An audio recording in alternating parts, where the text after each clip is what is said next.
आज हम बात करेंगे गड्ढा खोदने की।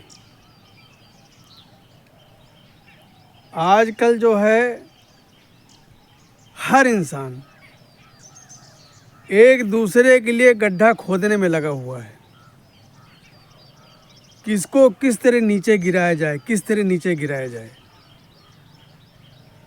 भाई किसी को नीचा गिरा करके आप ऊपर नहीं उठ सकते हो भैया।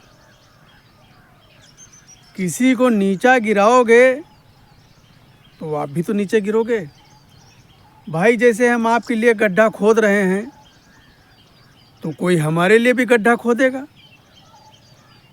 तो ये तो खोदने का सिलसिला चलता रहेगा। आप किसी और के लिए खोद रहे हो, आपके लिए कोई दूसरा खोद रहा है, उसके लिए कोई तीसरा खोद रहा है। ऐसे तरक्की नहीं होगी। ना आपकी तरक्की होगी, ना समाज की तरक्की होगी, और ना ही हमारे देश का तरक्की होगा। आज मैंने देखा है कि भैया भाईचारा तो लगभग समाप्त ही हो गया है। भाईचारा इस कदर समाप्त हो गया है कि अब तो सगे भाई भी आपस में रहना पसंद नहीं करते हैं।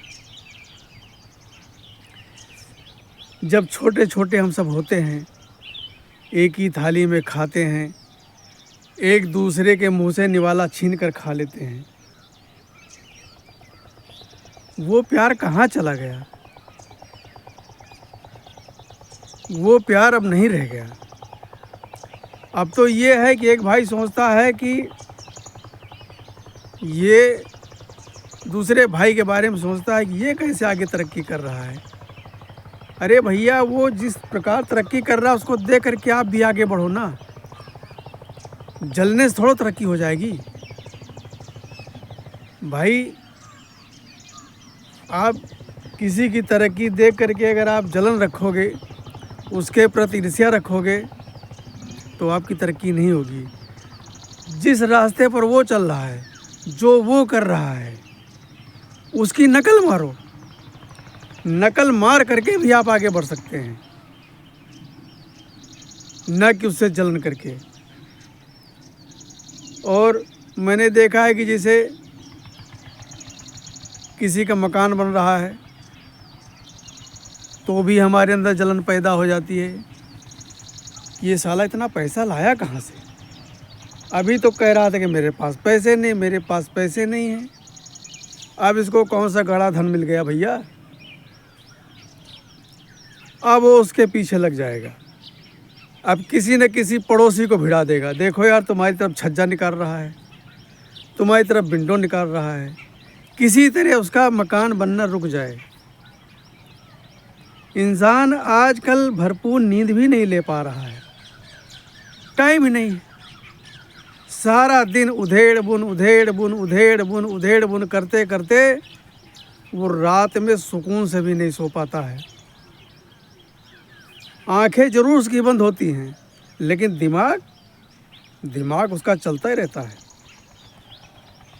कि कल हमको क्या करना है, कल किसको दबाना है, कल किसको नीचे गिराना है, और कल किसके लिए हमको नया गड्ढा खोदना है। तो भैया ये गड्ढा खोदने का काम बंद करो। तुम कोई जेसीबी मशीन नहीं हो भाई। जेसीबी मशीन भी अनावश्यक गड्ढा नहीं खोदती है, कोई कारण होता है। किसी उपयोग के लिए वो गड्ढा खुदाई करती है जेसीबी मशीन। लेकिन तुम तो किसी के लिए अकारण गड्ढा खोद रहे हो, सिर्फ उसको नीचा दिखाने के लिए, नीचा गिराने के लिए, उसको दबाने के लिए। तो ये मेरे समझ से तो ये गड्ढा खोदना अच्छी बात नहीं है। जब तक सब लोग प्रेम से नहीं रहोगे, और प्रेम रहेगा कहाँ से? अब जैसा खाओ अन्न वैसा बने मन। अब ये अनुमान लगा लो कि चाहे छोटी नौकरी वाला हो, चाहे बड़ी नौकरी वाला हो, वो इसी चक्कर में रहता है कि कहाँ से ऊपरी कमाई हो जाए। अगर ऊपरी कमाई होगी तो जो हमारी तनख्वाह है वो हमारी सेफ बची रहेगी। तो भैया ऊपरी कमाई आती कैसे है?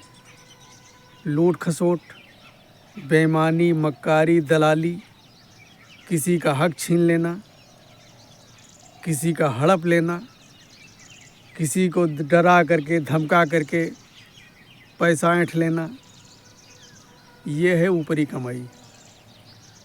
और एक बात बताऊं भैया, किसी के पास इतना पैसा नहीं होता है कि वो अनावश्यक किसी को रिश्वत दे, लेकिन क्या करे? अब रिश्वत देना उसकी मजबूरी हो जाती है। सरकार भी कहती है कि जो ये रिश्वतखोरी बंद करो, रिश्वतखोरी बंद करो। ये नहीं बंद हो सकता है। कोई सरकार आएगी, कोई सरकार जाएगी, ये रिश्वतखोरी कभी भी नहीं बंद होगी। क्योंकि आजकल छोटे से लेकर के बड़े तक सारे अधिकारी तो भ्रष्ट है भैया। सबको पैसा चाहिए और सभी यही चाहते हैं कि भाई हमारी तनख्वाह सेफ रहे और जो ऊपरी इनकम हो उससे हमारा घर का खर्चा चलता रहेगा। भाई हम जब छोटे छोटे स्कूल में जाते थे ना, तो मैंने खुद अपने मास्टर को देखा है कि एक धोती और एक कुर्ते में वो हफ्तों हफ्तों पढ़ाने आते थे, हफ्तों हफ्तों पढ़ाने आते थे। क्योंकि उस समय रिश्वतखोरी नहीं थी, उस समय ईमानदारी का था, लोग ईमानदार थे। अब ईमानदारी भूल जाओ, अब ईमानदारी का ठप्पा लगा हुआ है, केवल ठप्पा। और उस ठप्पे के पीछे दुनिया भर के काले धंधे हो रहे, दुनिया भर के काले धंधे। अब ईमानदार कोई है नहीं, समझे? ये देख लो कि जितना लंबा टीका लगा ले, लंबा टीका मधुरी बानी, ये जो कहने वाले कहे गए वो 100% सही बात है कि लंबा टीका मधुरी बानी, मीठी बोली, लंबा टीका मधुरी बानी और दगाबाज की यही निशानी। आजकल जितने आपको मिलेंगे, अब तो सनातनी का झंडा बुलंद हो रहा है, सब टीकाधारी हो रहे हैं, टीका लगा करके भी लोगों को लूट रहे हैं। टीका प्रतीक है ईमानदारी का, सभ्य का। टीका लगाया है किसी ने तो यही समझते हैं कि आदमी सभ्य होगा, सनातनी है। लेकिन उस टीके के पीछे भी बहुत कुछ हो रहा है। अब हम अपने मुंह से कुछ नहीं कहेंगे, लेकिन ये समझ लो कि टीके के पीछे भी बहुत कुछ हो रहा है। अब इंसान का केवल एक काम है, दूसरे इंसान को नीचे गिराना, उसके लिए गड्ढा खोदना। अब मैं गड्ढा खोदने की बात जब शुरू किया था तो हमको एक बात याद आ गई, तो वो मैं आपसे शेयर करना चाहता हूँ भैया। कि एक बाबा जी गांव में भिक्षा मांगने आते थे, डेली उनका नियम था। दरवाजे दरवाजे जाते और जानते हो क्या कहते थे? कि सांझे दिए सकारे पावे, सांझे दिए सकारे पावे और पूत भतार के आगे आवे। बाबा यही कह करके भिक्षा मांगते थे, हर दरवाजे पर जाते थे, यही कहते थे कि सांझे दिए सकारे पावे अब पूत भतार के आगे आवे। एक ग्वालिन रहती थी, उसको बाबा जी की ये बात बड़ी चुभती थी कि ये बाबा भिक्षा मांग रहा है कि सबको गाली दे रहा है। किलसते किलसते किलसते किलसते उसने सोचा कि आज ये बुढ़ा आ गया ना सुबह, तो मैं इसको जहर दे दूंगी। तो भैया उसने जहर डाल करके रोटी बनाई, ढेर सारा जहर मिला करके रोटी सेक करके रखी कि बाबा जी आएंगे तो हम उनको यही देंगे।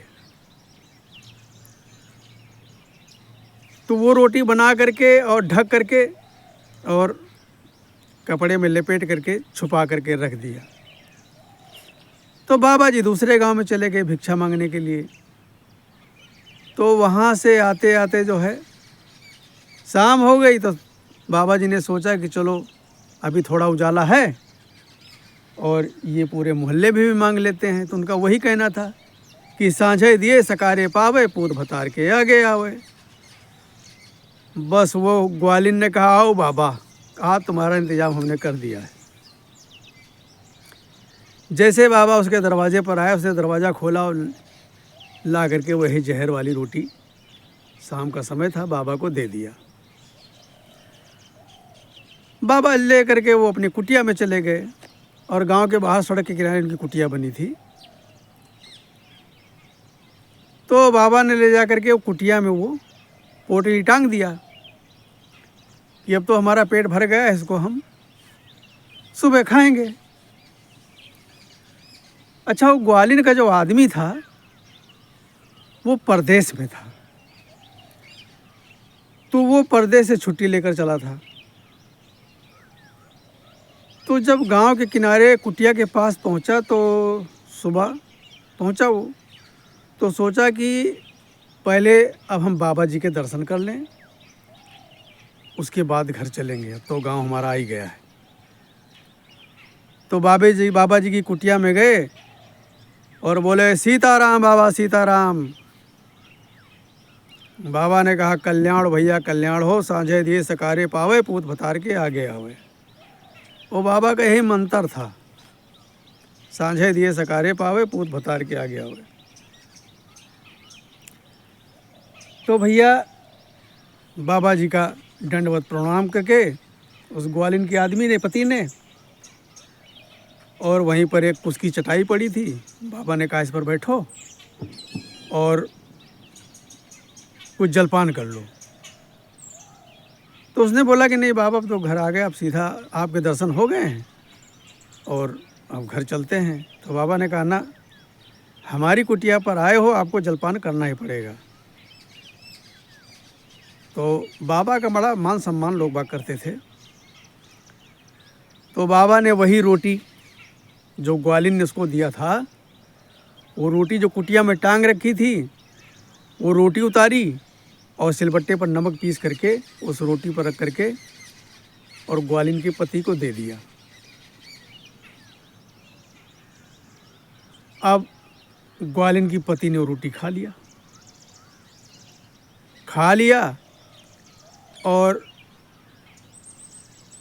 पानी पिया, और पानी पी करके जो है वो जैसे ही वो खड़ा हुआ धड़ाम से गिर गया, क्योंकि रोटी में बड़ा भयंकर जहर था। उसके तो जान निकल गए, ख़त्म हो गया, ग्वालिन का पति ख़त्म हो गया। हाहाकार मच गया, पूरे गांव में खबर फैल गई कि ग्वालिन का पति आया, बाबा की कुटिया में मर गया, कुटिया में मरा पड़ा हुआ है, बाबा ने उसको जहर दे दिया, बाबा ने उसको जहर दे दिया। वो ग्वालिन भी दौड़ी हुई आई, किसी ने थाने में खबर कर दिया कि बाबा के कुटिया में जहर दिया गया है, वो आदमी वहीं पर मर गया है। बाबा जी का यही कहना कि साँझे दिए सकारे पावे, पूत भतार के आगे आवे। उधर से थानेदार भी और 2-3 सिपाही के साथ आए और कुटिया में खूब मजमा लगा हुआ था। और वो जो रोटी थी उसमें से 2 रोटी जो है बाबा ने, 4 रोटियां थी, 2 रोटी उसको दिया था, 4 और 2 रोटी वहीं कुटिया में टांग दिया था, इसको हम खाएंगे। तो जब सिपाही ने पूछा कि बाबा तुमने इसको जहर दिया है, वो ग्वालिन चिल्लाए जा रही, बाबा ने हमारा पति खा लिया, बाबा ने हमारा पति खा लिया, बाबा ने हमारा पति खा लिया। जब थानेदार ने सख्ती किया बाबा के ऊपर तो बाबा ने बोला कि हमने जहर नहीं दिया है। वो थानेदार ने पूछा कि ये फिर कैसे मरा? तो वो बोलने लगे कि मैं आपको बताता हूँ। तो बाबा ने वो पोटली उतारी और ग्वालिन के पास ले गए। सारी भीड़ देख रही है, सारी भीड़ देख रही है। उसने पोटली खोला, क्योंकि वो जिस पोटली में बंधा था वो ग्वालिन की चुन्नी का कपड़ा था। उसी चुन्नी में बांध करके दिया था ग्वालिन ने। तो खोल करके जब दिखाया, ग्वालिन से पूछा कि ये रोटी आपने दिया थाना में? अब उसके तो होश उड़ गए, उसके होश उड़ गए। बाबा ने बताया कि शाम को हम इनके घर से भिक्षा में यही रोटी लाए हैं साहब, और हमारा पेट भरा हुआ था तो हमने इसको कुटिया में टांग दिया कि अब सुबह खाएंगे। और सुबह ये ग्वाल भैया परदेश से आ गए, तो हमारे कुटिया पर साहब कोई भी आता है तो बिना जलपान कराए उसको वापस भेजते नहीं हैं। तो इनके पास इतना समय नहीं था और हमें भी पूजा पाठ करना था, लेकिन जो इनके घर से हम रोटी लेकर आए थे उसमें से 2 रोटी नमक इनको दे दिया खाने के लिए कि 2 रोटी ये खा लेंगे और पूजा पाठ करके हम खा लेंगे 2 रोटी। तो साहब ये 2 रोटी बची हुई है, यही रोटी खाई है इनके पति ने और ये रोटी इन्हीं के यहाँ से हम लेकर के आए हैं। जब उस रोटी की जांच कराई गई तो उसमें जहर पाया गया। फिर थानेदार ने उस औरत को सख्ती से पूछा कि सच बता, तूने इस रोटी में जहर मिलाया है? अब उसका सर नीचा इसलिए क्योंकि गलत काम किया था, जहर उसी ने मिलाया था। बात 100% सिद्ध हो गई कि इसी ने जहर मिला करके बाबा को दिया था। तो उसने बोली कि जहर तुमने क्यों दिया बाबा को? कह लगी साहब जहर मैं नहीं देना चाहती थी, लेकिन इनकी जो आवाज़ लगाते थे ना घर में आके, मैं इतनी गुस्सा लगती थी इनकी आवाज़ सुन करके ना कि साँझे दिए सकारे पावे पूत भतार के आ गया हुए। इस बात से मैं इनसे बहुत जलन रखती थी। ये इतना कड़वा शब्द बोलते थे ये कि मैं क्या बताऊं, मुझे बहुत गुस्सा आता था। मैंने गुस्से में आकर के बाबा को जहर देकर मारने की कोशिश किया था। तो बाबा ने कहा साहब मैंने कौन सा गलत कह रहे थे भाई, साँझे दिए इन्होंने शाम को मुझको रोटी दी, साँझे दिए शाम को दिया और सकारे पावे सुबह इनके आदमी ने उस रोटी को पाया, अब पूत भतार के आगे आवे। तो भैया इन्हीं का भतार तुम्हारा उसके खा करके। तो हम कोई गलत नहीं कहते हैं कि साँझे दिए सकारे पावे पूत भतार के आगे आवे। कहने का तात्पर्य यह है भैया कि देखो, अगर हम किसी के प्रति गलत भावना रखते हैं, गलत विचार रखते हैं, तो वो उसे नहीं, वो तुम्हें खुद को नष्ट करेंगे। क्योंकि आप जो कुछ कर रहे हैं ना, एक एक चीज़ ऊपर रिकॉर्ड हो रहा है और ऊपर ना भी रिकॉर्ड हो। मैं कहता हूँ ऊपर ना भी रिकॉर्ड हो, मान लो ऊपर कोई नहीं है, भगवान नहीं, ऊपर कोई नहीं, तुम ही हो, जो कुछ भगवान हो तुम ही हो। आप किसी के साथ गलत काम कर रहे हो, गलत व्यवहार कर रहे हो, किसी के लिए गड्ढा खोद रहे हो, तो आप दुनिया को तो चकमा दे दोगे, दुनिया को तो बहाने बना करके तुम निकल जाओगे, लेकिन अपने आप से क्या कहोगे तुम? क्या कहोगे? भाई तुमने कोई भी गलत काम किया है तो दुनिया की नज़रों से तो आप छिपा लोगे, लेकिन अपने आप से कैसे छिपाओगे? छिपा पाओगे? कभी नहीं छिपा पाओगे। तुम्हारी आत्मा ही तुमको धिक्कारेगी और आत्मा ही परमात्मा है, समझे? ऊपर कोई परमात्मा नहीं है, वही परमात्मा है। वही परमात्मा हमारे अंदर बोल रहा है, वही आपके अंदर बोल रहा है, वही परमात्मा बैठा सुन भी रहा है, समझे? अखंड मंडलाकारम व्याप्तमेन चराचरम, वो चराचर सब में व्याप्त है।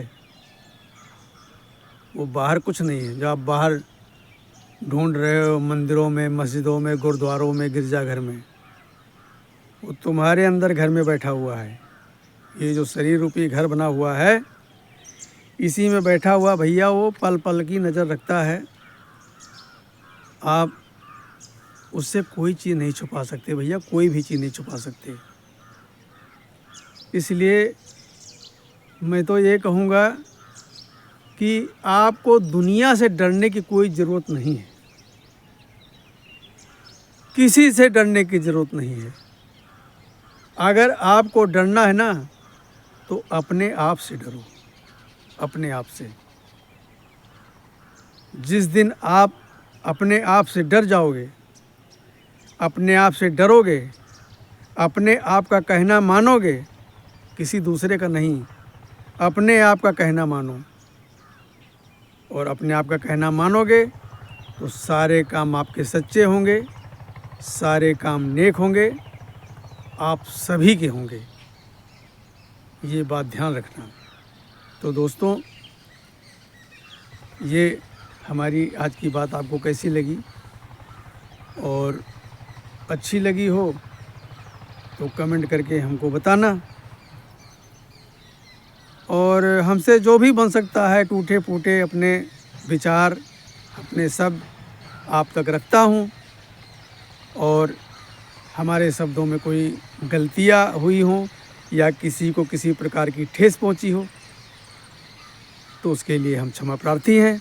आप हमें माफ़ करें और हमारे वीडियो को आप आगे बढ़ाएं। क्योंकि भैया देखो, हर यूट्यूबर का यही सपना होता है कि हम भी कुछ दो चार पैसे कमाएं। मैं बताता हूं कि हमें इस लाइन में आने का कोई अनुभव नहीं था, क्योंकि हम भी अपने ज़माने के, समझ लो सन 80 से लेकर के और 2022 तक हमने फ़ोटोग्राफ़ी का काम किया। लेकिन भैया ये जो कोरोना महामारी आई ना, इसने सब कुछ ख़त्म कर दिया, सब कुछ, धंधा भी चौपट हो गया। तो हम भी बेले घूमते हैं, तो बेले घूमने से सोचा कि हम आप लोगों का मनोरंजन करें। तो हम आपके मनोरंजन के लिए ये वीडियो बनाते हैं, जैसा भी हमसे टूटा फूटा बन सकता है। लेकिन मैं तो यही कहूँगा, आप लोगों ने हमको इतना प्यार और दुलार आशीर्वाद दिया, जिसके कारण हमें सिल्वर बटन भी मिल गया है। और हमारे सब्सक्राइबर जो हैं 1,61,000 प्लस हो चुके हैं। तो आप ऐसे ही अपना प्यार दुलार बनाए रखें, और हम भी आपके मनोरंजन के लिए कुछ न कुछ भैया अपने शब्दों को आप तक पहुंचाते रहेंगे और आपका आशीर्वाद पाते रहेंगे। नमस्कार।